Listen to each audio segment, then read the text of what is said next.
किस नंबर 13 तुम मेरी अतात करो। आज का लेक्चर शानदार था। इतनी कम उम्र में इतना नॉलेज, इतने मजबूत नजरियात रखना कमाल है। मिस्टर मासिल अनस्टॉपेबल है। जैसे ही मासिल स्टूडियो से बाहर निकला उसे स्टूडेंट्स के ऐसे बहुत से जुमले एक साथ सुनाई दिए। वो अपना काम कर गया था। अब एमा की बारी थी। जाने वो उसे कायल कर पाती या नहीं। उसका दिल तेजी से धड़क रहा था। उससे स्टूडियो खाली होने का इंतजार किया और फिर दरवाज़ा बंद करके बाहर निकल आई। शायद आज वो दिन था जब उसे पहली बार अपने अंदर के मुल्हित के अलावा किसी और से बात करनी थी, किसी और का सामना करना था। और वो कोई आम इंसान नहीं था, वो मासील था, एक बुतसाज। जैसे ही वो स्टूडियो से बाहर निकली उसे मासील नजर आया। वो सामने ही पूल के पास मार्था के साथ खड़ा था। मार्था के हाथ में उसका कोट था। वो जल्दी में नजर आ रहा था, यानी वो कहीं जा रहा था। उससे पहली बार मासिल को इतनी जल्दी में देखा था। मार्था किसी तोते की तरह उसे किसी अहम मीटिंग का बता रही थी। मासिल ना तो बिजनेसमैन था, ना ही कोई जॉब करता था। वो बस आर्टिस्ट था। फिर उसकी ऐसी कौन सी अहम मीटिंग थी जिसमें जाने के लिए वो तैयार था। वो अपनी कलाई में घड़ी बांध रहा था कि अचानक उसके हाथ रुक गए और एमा का दिल तेजी से धड़का। इससे पहले कि वो पलटती, मासिल पलटकर उसे देख चुका था। वो गड़बड़ा गई। वो उसे देख रही थी पिछले चंद मिनटों से लगातार। वो ये कैसे मुमकिन था कि वो उसे देखती और मासिल को एहसास ना होता। वो उसकी हरकत पर मुस्कुराया और मार्था से कुछ कहता उसकी जाने पड़ा। मुझे लगा तुम चली गई हो। वो उससे करीब आ चुका था। पैंट की जेबों में हाथ डाले वो उसके बिल्कुल सामने खड़ा था। वो उससे कंधे से थोड़ा ऊपर तक आती थी। हाँ, मैं बस जाने लगी हूँ। तुम मुझे देख सकती हो जितना तुम चाहो। वो शौक हुआ जबकि एमा का चेहरा सुर्ख पड़ गया। मैं आपको नहीं देख रही थी, उससे फौरन तीखे लहजे में जवाब दिया। मासिल ने मुस्कुराहट जब्त की। कुछ कहना चाहती हो? उसे मजीद तंग करने का इरादा बदल दिया। उसे खुद भी मीटिंग में जाना था। हाँ, आपके सवाल का जवाब देना था। कौन सा सवाल? वो उलझा। यही, क्या मुसलमान नमाज क्यों पढ़ते हैं? क्या वाकई तुम्हें जवाब मिल गया? वो थोड़ा हैरान हुआ। हाँ, मिल चुका है, पर अभी नहीं दे सकती। कल आपको आपके पर्सनल स्टूडियो में मिलती हूँ। Take care. वो अपनी बात सुनाकर तेज तेज कदम उठाती उससे दूर होती गई, जबकि मासिल ने हैरानी से उसे दूर जाते देखा। वो लड़की कभी भी उसकी समझ में नहीं आई। वो बस एक गहरा सांस लेकर रह गया। और फिर उस रात रईसा हॉल की लाइब्रेरी में अजीब सी खलबली मच गई। सबने देखा अब्दुल भागता हुआ लाइब्रेरी में दाखिल हुआ। बारिश की वजह से वो भीगा हुआ था। उसके बालों से पानी टपक रहा था। लाइब्रेरी में मामूल के मुताबिक खामोशी छाई थी। स्टूडेंट्स आराम से अपने काम में मगन थे। और फिर उसकी नज़र आखिरी कोने में ग्लास विंडो के सामने बैठी ईमान पर पड़ी। बिजली कड़कने की चुंधियाने वाली रोशनी में उसका वजूद नेहा गया। वो ढीले से ट्राउजर शर्ट में थी और सर पर एक मोटा स्कार्फ था। बादलों के इस जोर से गरजने पर वो घबरा गई। वो जो पिछले आधे घंटे से वक्फे वक्फे से ग्लास विंडो पर बहते बारिश के कतरों को देख रही थी, एकदम खिड़की से थोड़ा दूर हुई। ये मंजर उसका हमेशा से पसंदीदा था। बारिश के कतरों का खिड़की के शीशों पर बहना उसे हमेशा से मुतासिर करता था। उसे यहाँ सुकून से बैठे देखकर अब्दुल का अटका सांस जैसे बहाल हुआ। वो तेजी से उसकी जानिब बढ़ा। लाइब्रेरी में बैठे बाकी स्टूडेंट से हैरत से अब्दुल को देखा। वो कभी लाइब्रेरी नहीं आया था। हेलो। वो उससे करीब आया और सामने वाली कुर्सी पर बैठ गया। ईमान ने हैरत से उसे देखा। उसकी खाकी शर्ट जिस्म से चिपकी हुई थी। उसके बालों से जो पानी टपक रहा था वो उसे अजीब बना रहा था। वो बस उसे देख रही थी। तभी अब्दुल ने जोर से अपनी गर्दन को दाएं बाएं हिलाया ताकि बाल खुश्क हो सकें। पानी के कतरे ईमान के चेहरे तक गए। उसने बुरा सा मुंह बनाकर अब्दुल को देखा, लेकिन वो कुछ बोली नहीं। वो बस सवालिया नजरों से उसे देख रही थी। ओके, तो मैं पूछने आया था, तुम उस दिन मेरे पीछे क्यों भाग रही थी? कोई खास वजह थी? वो खुद भी नहीं जानता था वो क्या बोल रहा था। ईमान उलझ सी गई, जबकि उलझा हुआ तो वो खुद भी था। नहीं जानता था जॉन ने उससे झूठ क्यों बोला था। यहाँ कोई प्रैंक नहीं हुआ था। तुम ये पूछने आए हो? उससे उल्टा सवाल किया। हाँ, वो मैं वो कुछ बोल ना पाया। जाने सामने बैठी लड़की से वो झूठ क्यों नहीं बोल पा रहा था। क्या तुम मुझे कॉफ़ी पिला सकती हो? वो दरअसल मेरा वॉलेट गुम हो गया है और मुझे कॉफ़ी की शदीद तलब हो रही है। यहाँ कोई मुझे मुंह नहीं लगाता, पर तुम जानती हो तो। वो सांस लेने को रुका। ईमान उसे ही देख रही थी। मुझे तुम पर बिल्कुल भरोसा नहीं, और हाँ, मेरे पास पैसे भी नहीं हैं। वो फटाफट अपना बैग समेटते बोली। साफ जाहिर था वो उसे कॉफ़ी तो क्या पानी पिलाने को भी तैयार नहीं थी। देखो, इतनी तेज बारिश में किसी भूखे प्यासे को खाना खिलाना अच्छी बात है। मैं तुम्हें कल सुबह पैसे वापस कर दूंगा। बस अभी सिर्फ मुझे कॉफ़ी चाहिए। तो तुम किसी और से मांग लो। वो झटके से उठी। तुम्हारी तरह यहाँ कोई भी मुझ पर भरोसा नहीं करता। वो भी खड़ा हुआ, पर उसके सामने ईमान को अपना वजूद छोटा सा लगा। तुम इतने बड़े हो फिर भी मुझसे पैसे मांग रहे हो। उधार सुबह वापस कर दूंगा। वो बासित था। ईमान समझ गई थी वो जाने वाला नहीं था। उसने आसपास स्टूडेंट्स को देखा। तकरीबन सब उन्हें ही देख रहे थे। उसे अजीब लगा। उसकी निगाहों के ताकों में अब्दुल ने नसें घुमाई तो सबकी गर्दनें सीधी हो गईं। सब अपने काम में यूं मगन हो गए जैसे वहां हूं ही ना।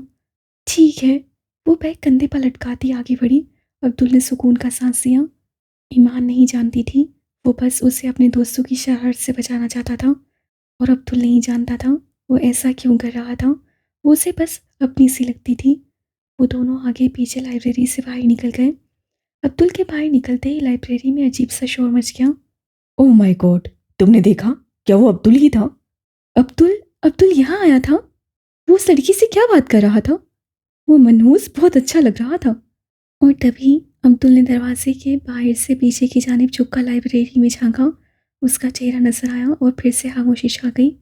अब्दुल ने अपनी दोनों उंगलियों से अपनी आंखों की जानिब इशारा किया और फिर उन सब की जानिब। इशारा था कि वो उन सब पर नजर रखे हुए हैं। और फिर वो गायब हो गया। अरे, तुमने मेरे साथ कोई शरारत की तो अच्छा नहीं होगा। ईमान ने झटके से पलटते हुए अपना दाना हाथ उठाकर उसे उंगली से वार्निंग दी। यकीनन उसे बिन बुलाया मेहमान पसंद नहीं आया था। उसका चेहरा गजबनाक था। बिल्कुल भी नहीं। अब्दुल ने दोनों हाथ उठाकर सफाई पेश की।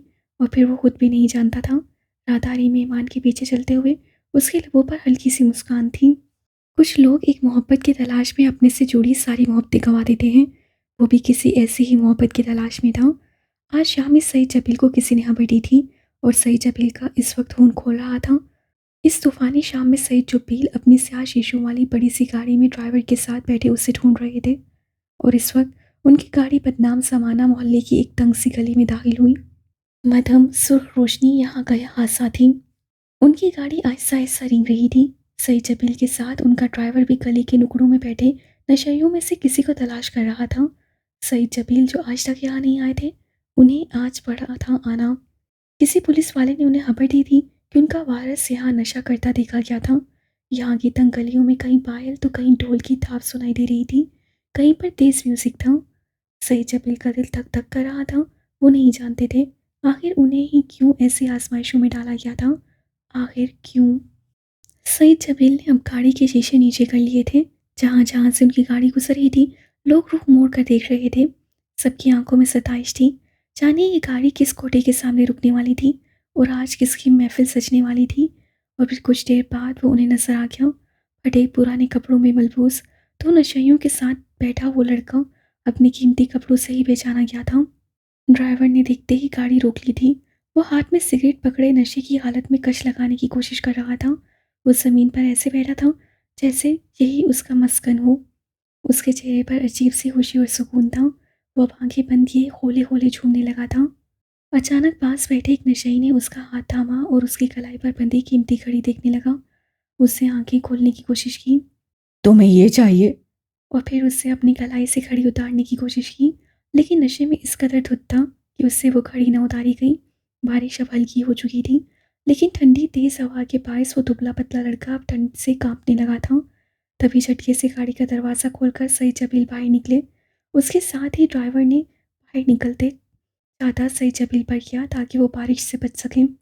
सईद जबील ने आगे बढ़ते हुए उस लड़के को गिरबान से पकड़कर झटके से उठाया। एक पल के लिए तो वो लड़का सीधा हुआ। और फिर सईद जबील को देखते ही तंजिया मुस्कान उसके लबों पर बिखर गई। सईद जबील, जिनकी आंखें गमो गुस्से के जज्बात से सुर्ख हो चुकी थीं, उन्होंने एक जोरदार थप्पड़ उस लड़के के दाहिने गाल पर रसीद किया। लड़का लड़खड़ा गया। उसने सर झटक कर आंखें खोलने और खुद को होश में लाने की कोशिश की। लेकिन वो नाकाम रहा। थप्पड़ खाते ही वो जोर से हंसने लगा। इससे पहले कि लड़खड़ा कर वो नीचे गिरता, सईद जबील ने उसे थामा और अपने कंधों से चादर उतारकर उस पर डाली। गुस्सा अपनी जगह, लेकिन वो उनका खून था और वो नहीं चाहते थे उसे खरोच भी आए। वहाँ मौजूद काफ़ी लोगों ने ये मंजर देखा था। वो लड़का जो हर रोज़ यहाँ बैठकर नशा करता था, आज उसके बारे में सब जान गए थे कि वो किसी ऊंचे खानदान से था। सईद जमील ने पकड़कर उसे गाड़ी में डाला और कुछ गाड़ी तेजी से वापसी के रास्ते पर मुड़ गई। हल्की बारिश फिर से तेज हो चुकी थी, जबकि गाड़ी की पिछली सीट पर वो वजूद बेसुध पड़ा था। वो उसके सामने बैठा कॉफ़ी की सिप ले रहा था। रात की इस पहर ग्लास डोर के उस पार बरसती बारिश की बूंदें खूबसूरत लग रही थीं। वो बहुत कंफ्यूज थी, जबकि अब्दुल की निगाहें उस पर जमी थी और ईमान ऐसे बैठी थी जैसे जेल में कैद हो। वो अब्दुल की कॉफ़ी ख़त्म होने का इंतज़ार कर रही थी। अब्दुल ने उसे कहा था कि जब तक कॉफ़ी ख़त्म नहीं होगी वो वहाँ से नहीं जाएगी, और मजबूरन ईमान को बैठना पड़ा था। वो जान गई थी अब्दुल की शोहरत कुछ खास अच्छी नहीं थी, और इसीलिए वो कोई भी पंगा नहीं चाहती थी। एक बात तो बताओ। उसे बेजार बैठा देखकर वो सीधा हुआ, निगाहें अभी भी उस पर जमी थीं। वो जानबूझकर लेट कर रहा था ताकि ईमान के साथ अगर कोई प्रैंक होना भी हो तो ना हो। उसके सीधा होने पर ईमान ने उसे देखा। तुम अपना खुदा साथ लाई हो? वो चौंकी। ये कैसा अजीब सवाल था? क्या मतलब? ईमान की पन में सुगड़ी। मेरा मतलब है तुम मुसलमान हो, तो क्या तुम अपना खुदा यहाँ साथ लाई हो या अपने मुल्क छोड़ आई हो? कितना अजीब सा सवाल था। खुदा को थोड़ी लाया जाता है, वो मुझे यहाँ लाया है। लहजा तीखा हुआ। बहुत सारे लड़के लड़कियां जिनका खुदा उन्हें 7 समंदर पार लाता है, वो यहाँ आकर अपने खुदा को भूल जाते हैं, जैसे वो अपने खुदा को 7 समंदर पीछे ही छोड़ आए हों। तो मैं तुमसे पूछ रहा हूँ कि तुम्हारा क्या इरादा है? आंखों में तेज चमक लिए वो उसे जांचने वाली निगाहों से देख रहा था। हरगिज़ नहीं, मैं अपने खुदा को कहीं छोड़कर नहीं आई। वो जैसे बुरा मान गई। चेहरे के नकूश में नाराजगी साफ जाहिर थी। और अगर यहाँ आने के बाद छोड़ दिया तो? अफरोज खायद पूछा गया। ईमान ने हैरत से उसे देखा। वो बहुत संजीदा था, यूं जैसे दुनिया में इस वक्त अब्दुल के पास इसके अलावा और कोई मौजू ना हो। ईमान और उसका खुदा। मैं वैसी नहीं हूँ, लफ्ज़ों पर जोर दिया गया। क्या गारंटी है कि तुम हमेशा ऐसी ही रहोगी जैसी अब हो? आखिर वो क्यों पूछ रहा था? मैं जा रही हूँ, उससे छुई। उसे जाना ही बेहतर लगा। आरजे के बारे में क्या ख्याल है? तीर निशाने पर लगा था। ईमान उठते उठते वापस बैठ गई। उसे पल पल हैरत में डाल रहा था। वो आरजी को कैसे जानता था? ये बात ईमान को परेशान करके रखती थी। वो उससे देख रही थी, उसकी भीगी शर्ट और बालों को। वो जितना बददिमाग लगता था, क्या वो वाकई उतना ही बददिमाग था? क्या मतलब आरजे? दिल की धड़कन कैसे तेज होती है, ये कोई इस वक्त ईमान से पूछता। तुम आरजे को कैसे जानती हो?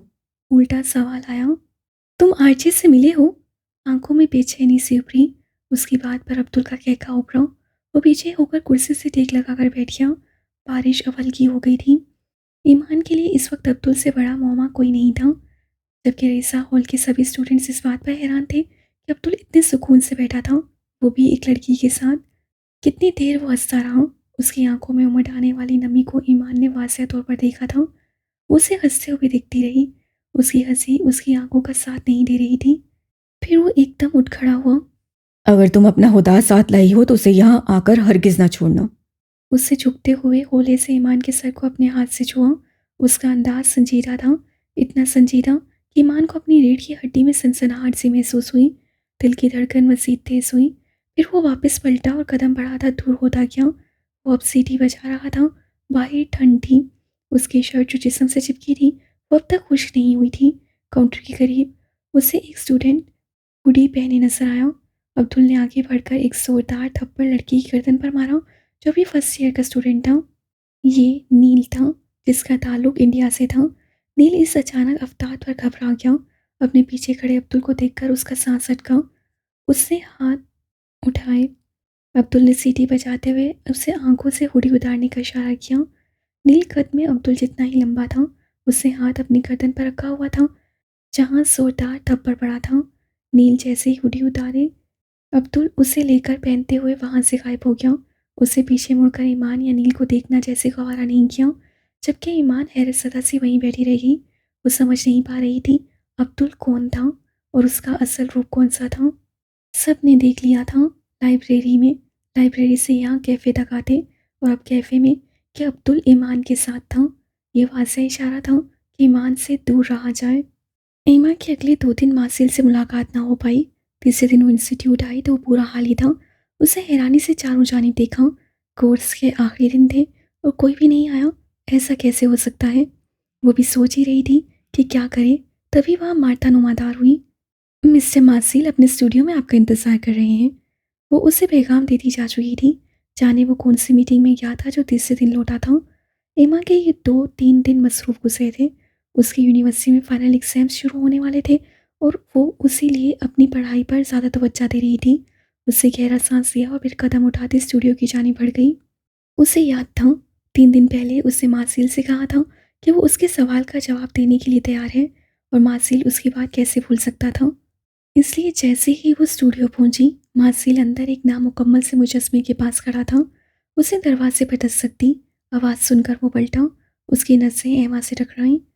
3 दिन उसे बिना देखे कैसे गुजरे थे ये बस वही जानता था। लेकिन वो अपने जज्बात का इज़हार करके एमा को नाराज़ नहीं करना चाहता था। वो एक कदम बढ़ाकर अंदर आई और खड़ी हो गई। मार्सिल के साथ अकेले उसके स्टूडियो में रुकना उसे थोड़ा अजीब लग रहा था। वो सुरमाई पैंट पर सफ़ेद हाई नेक पहने हुए था। उससे घने बाल पेशानी पर बिखरे थे। वो थोड़ा उलझा, थोड़ा थका नजर आ रहा था। मार्सिल की नज़रें उस पर रुककर पलटना भूल जाती थीं। वो डीप पिंक कलर पहने हुए थी, जॉर्जेट का खुला ट्राउज़र और उस पर ढीला सा टॉप पहने। वो हमेशा की तरह उसे अपने दिल के बहुत करीब महसूस हुई। सर पर गहरे सब्ज़ रंग का गर्म स्कार्फ था। वो बहुत खूबसूरत नहीं थी, लेकिन उसके गिर्द एक हाला था जो मार्सिल को अपनी जानिब खींचता था। अगर आज ऑफ था तो मुझे बताया क्यों नहीं? एमा ने बात ही शिकायत से शुरू की। वो पजल थी, थोड़ी उलझी हुई, थोड़ी कंफ्यूज। मार्सिल की खामोश निगाहें वो खुद पर ज़्यादा देर बर्दाश्त नहीं कर सकती थी, इसीलिए खोया हुई। मेरे एक सेंस है, आपने मेरा टाइम वेस्ट किया। वो बिलावजह ही झुंझुलाई। उसकी हालत से लुफ्तंदोज होते मार्सिल कदम उठाता उससे करीब आया और फिर 2 कदम के फासले पर रुक गया। कैसी हैं आप मिस एमा? वो उसी हफ्की को नज़रअंदाज करते मोहब्बत से पूछने लगा। आज ऑफ था, पर सिर्फ स्टूडेंट्स का, आपका नहीं। आपने तो मुझे मेरे अहम सवाल का जवाब देना था, इसीलिए मैं यहाँ रुका हूँ। वो वापस पलटा। वो ग्लास विंडो के सामने जाकर खड़ा हो गया। वो उसे संभलने के लिए वक्त देना चाहता था। इससे पहले एमा कुछ कहती, तभी दरवाजे पर मार्था ऊपरी। वो चाय की ट्रॉली के साथ हाजिर हुई थी। मार्सिल के लिए कॉफ़ी, जबकि एमा के लिए चाय आई थी और साथ में खाने पीने का सामान था। वो ट्रॉली रखकर वापस चली गई। उसे एमा नापसंद थी, पर वो मार्सिल के सामने उफ भी नहीं कर सकती थी। एमा ने गहरा सांस लेकर खुद को पुरसुकून करना चाहा। बैग कंधे से उतार कर मेज़ पर रखा और फिर मार्सिल के बराबर आकर खड़ी हो गई। बाहर पूल में बतखें मामूल के मुताबिक तैर रही थीं। कुछ देर खामोशी छाई रही। शायद वो चाहता था एमा खुद से कुछ बोले। और फिर वो बोली, बुतसाजी क्यों करते हैं आप? लहजा आम सा था। मुझे पसंद है, ये आर्ट मेरे अंदर था, हमेशा से, और शायद हमेशा रहे।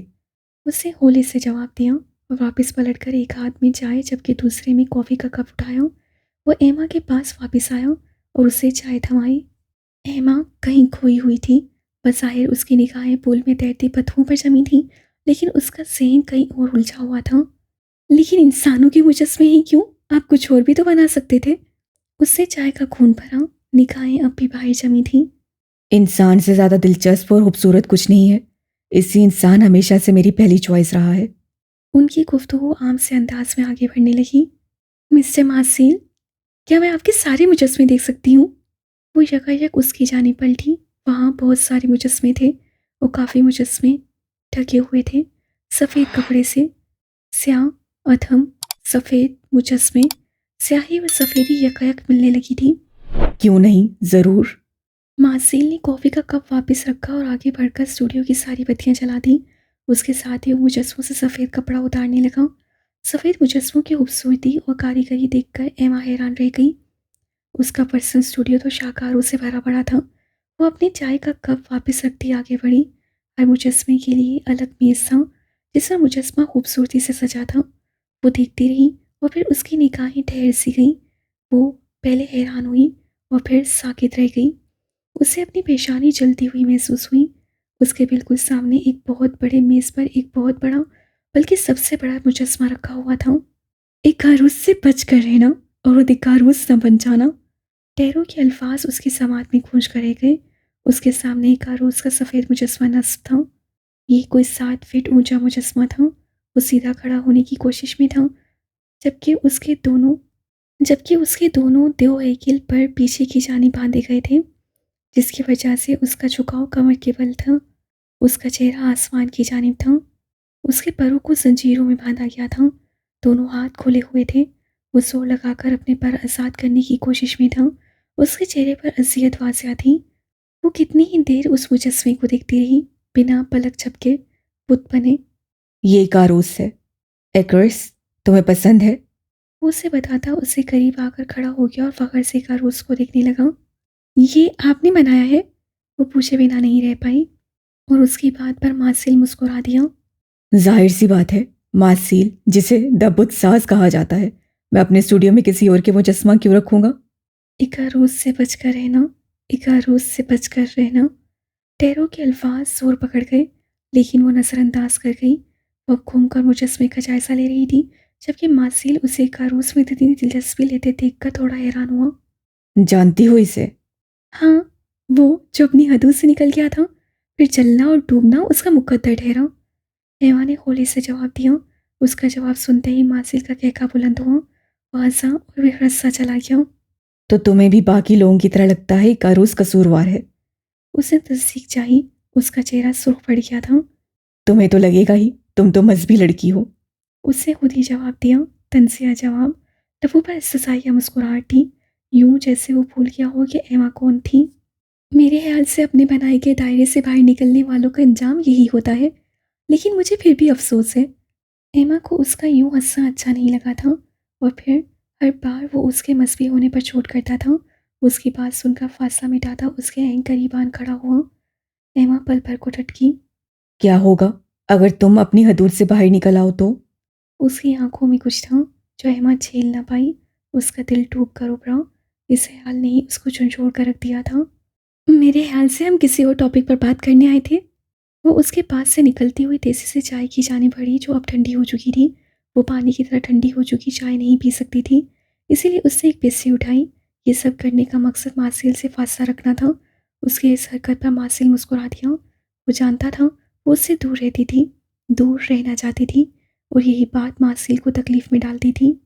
ओके मिस एमा, तो बताएं, क्यों आप अपने खुदा की इबादत करती हैं और क्यों इबादत ना करने पर सजा देता है?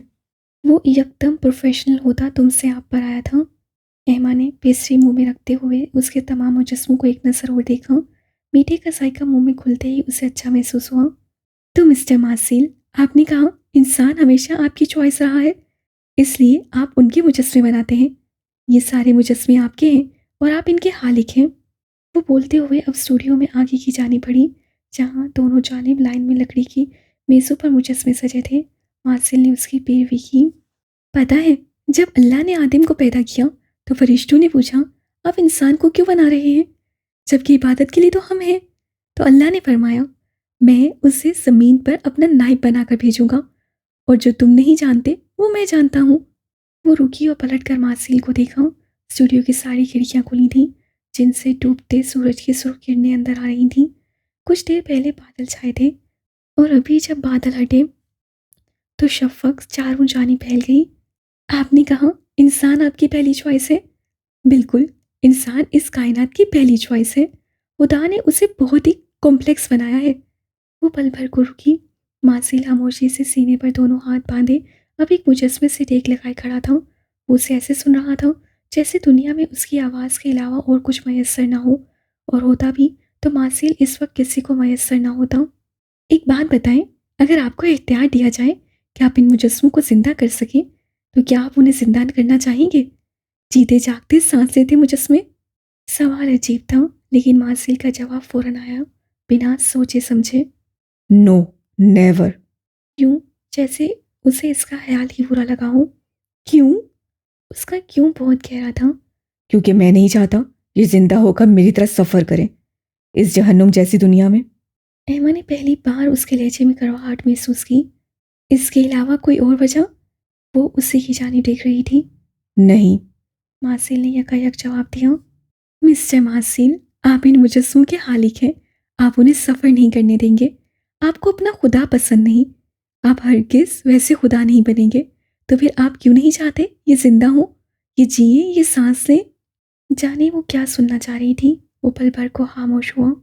क्योंकि मैं नहीं चाहता इनमें से किसी एक को भी ऐसे इंसान से मोहब्बत हो जाए जो बदले में कुछ ना दे पाए। उसने सवाल का रुख मोड़ा। गहरी निगाहें एमा पर जमी रहीं। पल भर को एमा की रंगत बदली। स्टूडियो में फिर से खामोशी छा गई। यूं लगने लगा जैसे वहां मौजूद सारे मुजस्समे रूह फूंक दी गई हों और वो जीते जागते सांस लेते उनकी बातें सुन रहे हों और आपस में सरगोशियां करने लगे हों। ओहो मिस्टर मासिल, कोई बात नहीं। आप अपने उस मुजस्मे को तड़पने मत देना। उसके महबूब में उसके लिए मोहब्बत पैदा कर देना। आप तो नहीं चाहते ना कोई सफ़र करे। इस बार वो मुस्कुराई और पूरे स्टूडियो में धीमी धीमी सी हंसी गूंज गई। इकारूस अपनी तकलीफ भूलकर अब उसे सुनने लगा था। वो माइकल जैक्सन, जिसे अपनी सांवली रंगत पसंद नहीं थी, वो भी अपने 80 रूप में माइक थामे अब स्टेज पर बैठ गया। वो अपनी बदसूरती भूलकर अब एमा की खूबसूरत हंसी में खोने लगा था।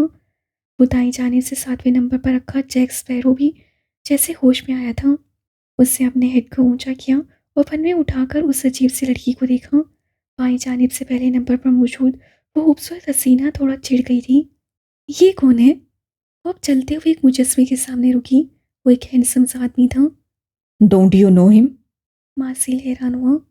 ये टॉम क्रूज है, अमेरिकन एक्टर। कभी मैं इसका फैन था। ये तब बनाया था, सालों पहले। वो हंस दिया और टॉम क्रूज ने बुरा सा मुंह बनाया। वो उसे क्यों नहीं जानती थी। पूरे स्टूडियो में चहमकोइयाँ सी फैल गईं।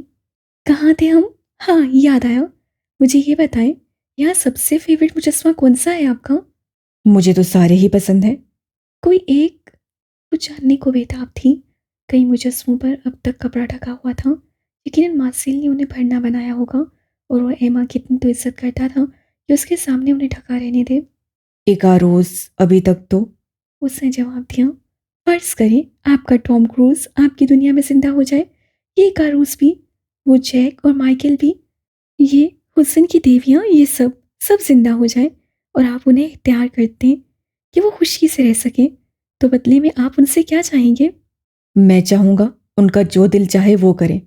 उनमें से अगर कोई शराब पीना चाहे वो पिए, कोई सिंगर बनना चाहे बने, कोई जुआ खेलना चाहे खेले, कोई उड़ना चाहे उड़े। मैं नहीं चाहूँगा वो इस दुनिया में तड़पे। उसने संजीदा अल्फाज में जवाब दिया। निगाहें अब भी एमा पर थीं, जो कारूस के पास खड़ी थी, और तभी उसकी नज़र आखिर में खड़ी मेलिफिसेंट के मुजस्मे पर पड़ी।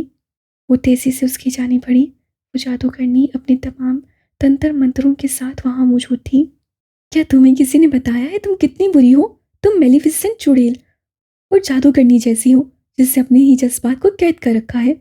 तुम हमेशा मेरी बातों को हंसी में उड़ा देती हो। रोज़ की आवाज़ उसकी समाज से टकराई और वो हंसी। मासिल को ऐसे हंसते हुए किसी और दुनिया की बासी लगी थी। उस रात ईमान अपने कमरे में वापस आई तो उलझी हुई थी। चश्मा का आज ऑफ था और वो कमरे में ही थी। अब्दुल ने ईमान को पूरी तरह उलझा दिया था। उसका रवैया, उसका अंदाज नॉर्मल नहीं था। और फिर उसने खुदा के बारे में ऐसी बात क्यों की? उसे क्यों लगा मैं यहाँ आकर अपना खुदा भूल जाऊंगी? पागल। वो उसी सोच में अपने बेड तक आई और अपना बैग बेड पर गिरा दिया। उसका दिमाग पूरी तरह चकरा गया था। जाने क्या चक्कर था, वो खुद नहीं समझ पाई थी। यशमा उसे गौर से देख रही थी। वो हेडफोन लगाए लैपटॉप सामने रखे बर्गर खाते हुए कोई फिल्म देख रही थी। पर ईमान को देखकर उसकी तवज्जो ईमान की जानिब हुई। उन दोनों की आपस में ज़्यादा बातचीत नहीं हुई थी। ईमान दिन में नहीं होती थी और यशमा रात को। जब यशमा वापस आती थी तब ईमान सोई होती थी। अलबत्ता यशमा वापस आते ही वीडियो कॉल पर मसरूफ़ हो जाती। वो धीमा भी बोलती तो उसके सरगोशियों से ईमान की आंख खुल जाती थी। उसे बेजारी तो बहुत होती थी, अलबत्ता वो उसकी रूममेट थी, उसे बर्दाश्त तो करना ही था। उसे यूं ही उलझा हुआ बैठा देखकर यशमा ने उसे पुकारा। ईमान, ये बर्गर खाओगी? मैंने 2 ऑर्डर कर लिए थे, लेकिन अब मुझसे खाया नहीं जा रहा। ईमान ने चौंक कर उसे देखा। वो अपने सामने बर्गर रख के बैठी थी। अरे थैंक यू सो मच, मैं खाना खा चुकी हूँ और लेट नाइट नहीं खाती। ईमान ने सहूलत से इनकार किया। वो देर रात गए खाना नहीं खाती थी। टेस्ट तो करो। वो फिर से खोया हुई। अभी तो बिल्कुल दिल नहीं, वरना मैं लास्ट भी खाती। इस बार ईमान को इनकार करना बुरा लगा, लेकिन वो ज़्यादा खाने की आदि नहीं थी। यशमा वापस अपने लैपटॉप की तरफ मतवज्जो हो गई, जबकि ईमान के जहन में अभी तक अब्दुल की बातें घूम रही थी। उसने वक्त देखा तो रात के 10 बजने वाले थे। वो उठी और बाथरूम की जानिब बढ़ गई। 5 मिनट बाद वो वज़ू करके वापस आई और जाए नमाज बिछाकर नमाज की नीयत बांध ली। उससे अब्दुल ने कहा था कि अपना खुदा छोड़ मत देना, तो वो भला कैसे छोड़ सकती थी? वो तो अपना खुदा साथ लाई थी। तेरे होंठों पर मकड़ी के जालों के जमने का दुख तो बहरहाल मुझको हमेशा रहेगा। तुमने चुप ही अगर साधनी थी तो इजहार ही क्यों किया था? ये तो ऐसे है बचपन में कहीं खेलते खेलते कोई चीज़ किसी को स्टैचू कहे और फिर उम्र भर उसे मुड़कर न देखे। वो दाइमा जबील थी, उर्फ दामी, जो ख़ानदान की सहीनो फतीन लड़की होने के साथ साथ इंतहाई खूबसूरत और होश अखलाक भी थी। वो हर लिहाज से परफेक्ट थी। एमबीए करने के बाद उसने हमदान साहब का बिजनेस संभाल लिया था, जिसमें उसकी फैमिली का हिस्सा भी था। वो खूबसूरत, परफेक्ट और नाजुक लड़की ऐसे शख्स से मोहब्बत में मुब्तला थी जो उसका होते हुए भी उसका नहीं था। उसके नाम की अंगूठी अपनी नाजुक उंगली में सालों से पहने बैठी थी, और एक वो दुश्मन जहाँ था जो देखता भी नहीं था, जिसके पास फुर्सत ही नहीं, या सिर्फ उसी के लिए फुर्सत नहीं थी। इस वक्त भी वो अपने ऑफिस में लैपटॉप के सामने बैठी स्क्रीन को घूर रही थी। उसे 3 घंटे पहले अपनी जान से अजीज महबूब को मैसेज किया था, मगर अब तक सीन भी नहीं हुआ था। यही सोचते सोचते उसकी आंख और दिल दोनों भर आए और वो रोने लग गई। अज़ियत की एक इंतहा थी जो वो सालों से बर्दाश्त कर रही थी। उसे इस बात का अफसोस था, आखिर उसका रिश्ता ऐसे शख्स से क्यों जुड़ा गया जो उसको नज़र उठाकर देखता भी नहीं था। और आखिर उसे उस शख्स से इतनी मोहब्बत हुई ही क्यों? क्या उसे लड़कों की कमी थी? उसके एक इशारे पर सैकड़ों लोग दिल निकाल कर उसके हथेली पर रख सकते थे, फिर वो ही क्यों? क्योंकि हमेशा माहिन हमदान को हशाम जबील जैसे बेहिस शख्स से मोहब्बत हो जाती थी। जाने वो कितनी देर अपनी बेबसी पर आंसू बहाती रही, जबकि दरवाजे पर होने वाली दस्तक ने उसे चौंका दिया। उसे जल्दी से टिश्यू पेपर निकाल कर आंखें साफ की। तभी ऑफिस का दरवाज़ा खुला और हमदान साहब का चेहरा नुमादार हुआ। अरे नाना अब्बू आप! वो जल्दी से उठकर उनकी जानिब बढ़ी और उनके सीने से लग गई। अंदर अभी तक अज़ियत की आग जल रही थी। मेरी बेटी आज भी रो रही थी। हमदान साहब के नरम लहजे में पूछे के सवाल ने उसे टूट कर बिखर जाने पर मजबूर कर दिया था। वो फूट फूट कर रोती थी।